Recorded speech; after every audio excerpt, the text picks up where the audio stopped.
I'm Gary Graham, and this is episode 4 of Gary's Gardening Tips. This is a GroMór initiative where Bord Bia have come together with representatives from across the industry, including all our top garden centres, to put a campaign together to get people excited and interested in gardening. And it means I get to talk to some of the great gardening gurus out there. So I don't have to give the tips at all. It's down to these guys. So here we are. I'm delighted to say we've got Eoin Read on the line and on the screen in front of me. Eoin is from Fernhill Garden Centre in Athlone, second generation business, very well established, probably one of the best garden centres in the country. I think Eoin would agree with that. So Eoin brings a great wealth of knowledge to this conversation. Great to see you, Eoin. How are you keeping? Good, Gary. How are you? I'm good. My hair is nearly as good as yours, Eoin. Yours is nice and long there. Yeah, getting old. No. Everything grows well in this weather, Eoin, as you know. Yeah, a little bit 10-10-20. Let it off. Listen, let's jump in on. I know you're a big advocate of year-round colour. You get a bit concerned when people just focus on seasonal interest. They forget the fact that there's a plant for every season, whether it's a large tree, a shrub, something at ground level, the bulb. That's one of your big passions, isn't it? Make sure that people look and think about the whole year. No, you're absolutely right, Gary. Because we're in a landscaping business, when we go to people's gardens to do their gardens, we're trying to get seasonality into people's gardens. And we've spotted here the whole time in the garden centre that people come in here and shop with their eyes, which is what we all do, which is great. But what we really try and encourage people to take advantage of the seasonality in gardens is to get into garden centres every season, every single season. Make it a habit of getting in there every 3 months or so and shop with your eyes with what's available. They get in there in January when the bulbs are there, when the likes of the hellebores are in full flower, when the arboretus are starting to come into flower, when the forsythia is in full blast. And get those plants into your garden. And later on, as the summer comes in, it's very easy this time of the year, and it's very easy in the early autumn. There's such a wealth of colour out there, with all your beautiful herbaceous and all your shrubs coming into flower. But it's the shoulder seasons, like it's the spring and the autumn and the winter, that you really get best benefit getting into your garden centre and having a good old rummage around, asking the questions. The garden centre is a lot quieter that time of the year as well, so people are delighted to share their knowledge. There's a wealth of knowledge in horticulture throughout Ireland, all the garden centres. So ask the questions, but really to encourage people to get in and get seasonality into the gardens is very, very important. I think that's it's a really good idea, on because the plant range is so wide. There's such a vast range of plants. Even trained horticulturists like yourself and myself, you actually forget what's going to be in flower, what's going to look good. Give us some of your favourites. Say starting with the trees, and there are some great trees even for smaller gardens. Give me your ones that you would put into good gardens. My favorite trees probably is the crabapple trees. I think they give huge. The crabapples and the sorbus are two of my favorite trees. The crabapples because they have fantastic flowers right now, and then coming into the summer in a beautiful foliage, and then fruit towards the end of the year. And the sorbuses are very similar. They have a flower around now, and then nice compact sized trees, and again a range of different berries later in the autumn. My favorite in the sorbus varieties is probably either Vilmariana now or Joseph Rock. They're two beauties that they are. Yeah. And when it comes to trees, one of my favorite trees this time of year is Amelanchier.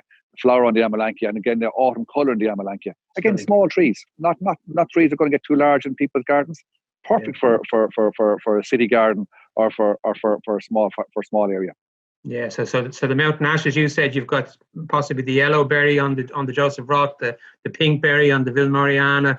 You wouldn't even think, sure you wouldn't, in terms of that one species of plants. You've got that range of colours that will go in the small garden. They've also, if you get the right season, they've also got fantastic autumn colour as well. And there's a huge range, from your focal plants, the likes of your trees and your phormiums and your grasses, your bamboos, back down into your shrubs, the spireas, the viburnums, huge varieties in them, the escalonias, and then right into your herbaceous plants then.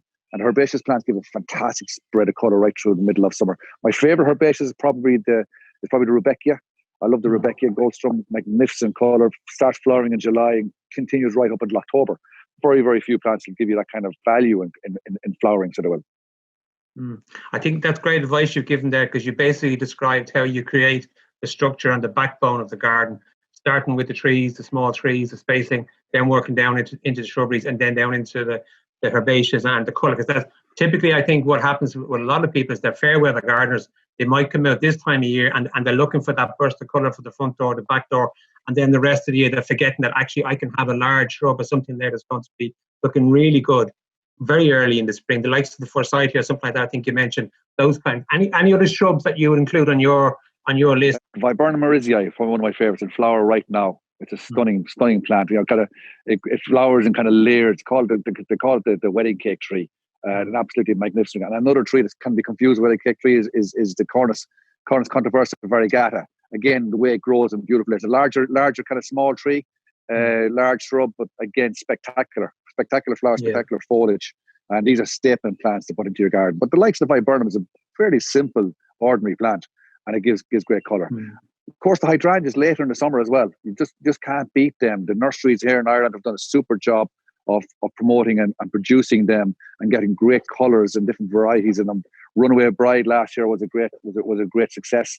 It's one for the future. So there's lots of really new, interesting varieties in the hydrangeas. Great for containers, great for out in the garden, great for all soil types. So they're just really strong, sensible, easy plants to grow. What then about the person who doesn't have that big garden? For someone who is, whether it's the patio, the balcony, the containers, you mentioned containers there. Some of the smaller shrubs or bulbs or summer flowering or later autumn flowering plants. Any thoughts on that? I think you've hit it on the button there. I think container gardening is where it starts. For most people, that's where they start. They haven't a clue about gardening. They want to plant a few plants, be it a few vegetables, be it a few containers. But you can get quite adventurous with containers. You've got a large container.